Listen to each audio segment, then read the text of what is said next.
నేను ఇప్పటిదాకా ఒక 5 కంట్రీస్కి వెళ్ళాను.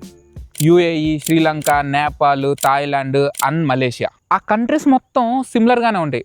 వాళ్ళ డ్రెస్సింగ్ స్టైల్ కానీ, ఫుడ్ హ్యాబిట్స్ కానీ, కల్చర్ కానీ టాప్ టు బాటమ్ సేమ్ ఒకేలాగా ఉంటుంది. ఆ కంట్రీస్ అన్నీ మన ఇండియాలో చాలా స్టేట్స్ కంటే చాలా చిన్నవి.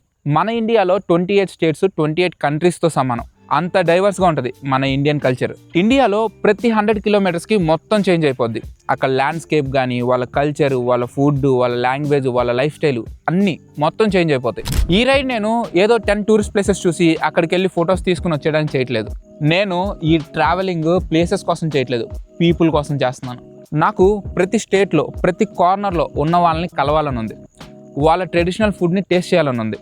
వాళ్ళ కల్చర్ని ఎక్స్పీరియన్స్ చేయాలని ఉంది. ఆ ఎక్స్పీరియన్స్ని మీతో షేర్ చేసుకోవాలని ఉంది ఈ వీడియోస్ రూపంలో. అదే ఈ ప్రాజెక్ట్ 36 మెయిన్ గోల్. నేను ఎప్పుడు ట్రావెలింగ్ అంటే డెస్టినేషన్ కాదు, జర్నీ అని నమ్ముతాను.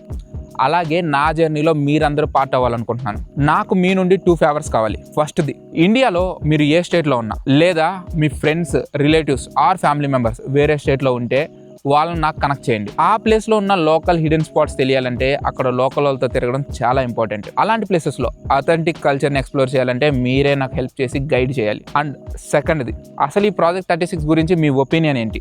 మీరు ఎలాంటి కంటెంట్ ఎక్స్పెక్ట్ చేస్తున్నారు? అసలు ఏ కంటెంట్ చూడడానికి ప్రిఫర్ చేస్తారు? మీ సజెషన్స్ నాకు చాలా ఇంపార్టెంట్. తప్పకుండా మీరు ఆ సజెషన్స్ని అండ్ మీ ఒపీనియన్స్ని కింద కామెంట్స్లో చెప్పండి. లేకపోతే నా ఇన్స్టాగ్రామ్లో DM చేయండి.